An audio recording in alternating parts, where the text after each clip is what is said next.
নমস্কার বন্ধুরা, আপনারা সবাই নিশ্চয়ই ভালো আছেন। রিঙ্কু রান্নাঘরে আরও একটি নতুন পর্বে আপনাদের সবাইকে স্বাগত। বন্ধুরা, আজ আমি তৈরি করব চিকেন স্যুপ। কম বেশি আমাদের সকলেই জানি চিকেন স্যুপ আমাদের শরীরের জন্য কতটা হেলদি। তাই খুব বেশি দেরি না করে চলুন শুরু করি আর খুব সহজ পদ্ধতিতে তৈরি করে দেখাবো এই হেলদি চিকেন স্যুপ। আশা করি আপনাদের ভীষণই ভালো লাগবে, তাই আমার সাথে শেষ পর্যন্ত থাকার অনুরোধ রইল। বন্ধুরা, আমি চিকেন স্যুপ তৈরি করবার জন্য এখানে কয়েক টুকরো চিকেন নিয়েছি, যেগুলো ম্যাক্সিমামটাই কিন্তু হাড় সহ। আর স্যুপ করতে গেলে হাড় সহ মাংস হলেই কিন্তু বেশি ভালো হয়। সাথে স্যুপে যা যা দেব তা হলো একটা গাজর কুচি, 100 গ্রাম বিনস কুচি, 1 ইঞ্চি আদা কুচি ও 7-8 কোয়া রসুন কুচি। আপনারা এখানে চাইলে অন্যান্য সবজি যেমন পালং, পেঁয়াজ পাতা, সুইট কর্নস, পেঁপে দিয়েও এটা করতে পারেন। সব কিছু রেডি করে নিয়ে আমি কড়াইতে দিয়েছি 1 টেবিল চামচ সাদা তেল। যেহেতু চিকেন থেকে একটা ফ্যাট রিলিজ হয়, তাই চিকেন স্যুপ করতে কিন্তু খুব বেশি তেলের প্রয়োজন হয় না। আর যেহেতু এটা হেলদি ড্রিঙ্কস, তাই একদমই কম তেলে এটা করার চেষ্টা করতে হবে। তেলটা গরম হলে আমি কড়াইয়ের চারিপাশে ছড়িয়ে দিয়ে এতে আমি দিয়েছি একটা তেজপাতা আর কয়েকটা গোটা গোলমরিচ। তেজপাতা গোলমরিচটা থেকে একটা সুন্দর স্মেল বেরোলে তারপর আমি এর মধ্যে ধুয়ে রাখা চিকেনগুলো দিয়ে দেব। বন্ধুরা, এই চিকেন স্যুপ করতে কিন্তু খুব বেশি চিকেনের প্রয়োজন হয় না। আমি এগুলো আমাদের বাড়ি যখন মাংস রান্না হয়েছিল এর আগের দিন, তখন কিছুটা চিকেন তুলে রেখেছিলাম, আর সেটা দিয়েই আজ আমি আপনাদের চিকেন স্যুপ তৈরি করে দেখাচ্ছি। চিকেনটা 2-4 বার নাড়াচাড়া করে নিয়ে তেলের সাথে ভালো করে মিশিয়ে তারপর এটা আমি মিডিয়াম টু লো ফ্লেমে ঢেকে 10 মিনিট রান্না করব। এতে মাংসটা বেশ জুসি এবং নরম হয়ে যাবে। 10 মিনিট পর আমি মাংসটা আরও একটু নাড়াচাড়া করে নিচ্ছি। এখন আমি এর মধ্যে দিয়ে দেব 3 লিটার জল।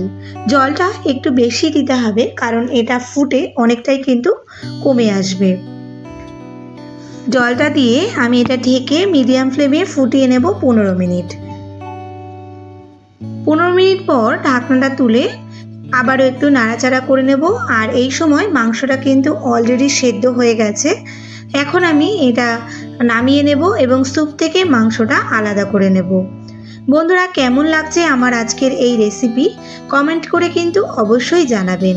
আর আপনারা যারা এখনও আমার চ্যানেলটি সাবস্ক্রাইব করেননি তাদের কাছে আমার রিকোয়েস্ট, আপনারা এই রকম রান্নাবান্না যদি আরও দেখতে চান তবে আমার চ্যানেলটি সাবস্ক্রাইব করে আমার পাশে থাকবেন এবং পাশে থাকা বেল আইকনটি ক্লিক করে দেবেন, যাতে আমার পরবর্তী ভিডিও নোটিফিকেশানটি আপনার কাছে সবার আগে পৌঁছে যায়। আর এর সাথে সাথে আমার পুরনো বন্ধুদের আমার পাশে থাকার জন্য জানাই অসংখ্য ধন্যবাদ। মাংসটাকে আলাদা করে নিয়ে ঠান্ডা হতে দেব আর স্যুপটাকে নিয়ে আবার কড়াইয়ের মধ্যে ঢেলে দেব। তারপর একে একে কেটে রাখা সব সবজিগুলো স্যুপের মধ্যে দিয়ে দেব। বন্ধুরা, আমি আজকে এটা কড়াইতে করে দেখাচ্ছি, আপনারা চাইলে কিন্তু প্রেসার কুকারেও এটা করতে পারেন। তবে প্রেসার কুকারে আমি বলবো সব কিছু একসাথে দিয়েই আপনারা করবেন। ওখানে মাংসটাকে কিন্তু আলাদাভাবে আবার নামিয়ে নিতে হবে না, একসাথে করে নিলেও কিন্তু টেস্টটা ভীষণই ভালো আসে। সব সবজিগুলো দিয়ে সামান্য একটু লবণ দিয়ে ওটা ঢেকে দিয়েছি এবং আরও 15 মিনিট ওটা ফুটিয়ে নেব। বেসিক্যালি স্যুপে কিন্তু লবণের ব্যবহারটা খুবই কম হয়, তাই এটা অল্প পরিমাণে লবণ দিয়েই চেষ্টা করবেন করার। এদিকে স্যুপটা বসিয়ে দিয়ে আমি মাংসটাকে হাড় থেকে আলাদা করে নিচ্ছি। এখানে সব হাড়গুলো আমি এর মধ্যে দেব না, ছোট ছোট যে টুকরো মানে মজ্জার হাড়গুলো থাকে সেগুলো আমি কয়েক টুকরো দেব। তাছাড়া যেগুলো একদম ইউজলেস হাড় সেগুলো আর আমি এখানে দেব না।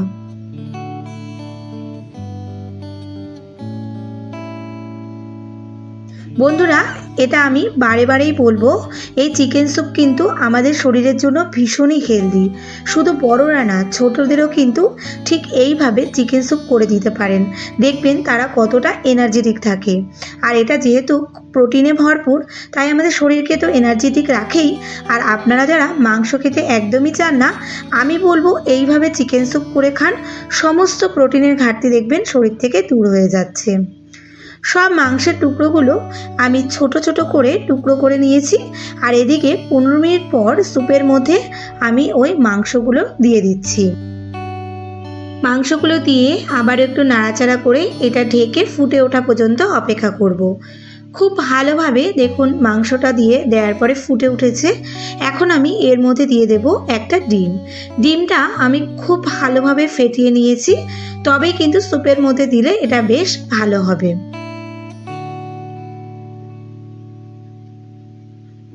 ডিমটা দেওয়ার পরে একটু নেড়ে চেড়ে নিচ্ছি। বেশ ভালোভাবে স্যুপের সাথে ডিমটাও মিশিয়ে নিচ্ছি। তারপর আমি এতে দেব 2 টেবিল চামচ কর্নফ্লাওয়ার, যেটা আমি নর্মাল টেম্পারেচারে রাখা জল দিয়ে ভালো করে গুলে নেব। ভালো করে গুলে কর্নফ্লাওয়ারটা আমি স্যুপের মধ্যে দিয়ে দিয়েছি। এতে স্যুপটা বেশ ঘন ঘন হবে। আপনারা চাইলে এটা অ্যাভয়েডও করতে পারেন, আর দিলেও কিন্তু কোনো অসুবিধে নেই। এরপর ভালো করে মিশিয়ে এটা 10 মিনিট ফুটিয়ে নিলেই তৈরি চিকেন স্যুপ। এই সময়ও কিন্তু গরম গরম আপনারা এটা খেতে পারেন। আমি আরও একটু টেস্টের জন্য এতে আমি দেব 1/2 চামচ গোলমরিচ গুঁড়ো, আর দিচ্ছি 1 টেবিল চামচ পরিমাণে বাটার। যেহেতু গোলমরিচ ও বাটার আমাদের শরীরের জন্য ভীষণই উপকারী, তাই এটা আমি এর মধ্যে দিচ্ছি। একটু সময় নিয়ে বন্ধুরা এটা তৈরি করলে এটা কিন্তু ভীষণই টেস্টি হয়। আর মনে রাখতে হবে এটা শরীরের জন্য ভীষণভাবে কার্যকারী একটি ড্রিঙ্ক। এই সময় আপনারা টেস্ট বাড়াতে চাইলে সামান্য সয়া সস, চিলি সসও অ্যাড করতে পারেন, তবে ওটা খেতে ভীষণই টেস্টি হয়। আর বলবো বাচ্চারা খেলে সেটা অ্যাভয়েড করতে পারেন। এইভাবেই কিন্তু তৈরি করে দিতে পারেন বাচ্চাদের। নিশ্চয়ই বন্ধুরা আপনাদের আমার আজকে রেসিপিটি ভালো লেগেছে। এইভাবে বাড়িতে একবার তৈরি করার অনুরোধ রইল। ভালো লাগলে একটা লাইক করে দেবেন, সাথে শেয়ার করে দিন আপনার পরিচিত মানুষদের কাছে।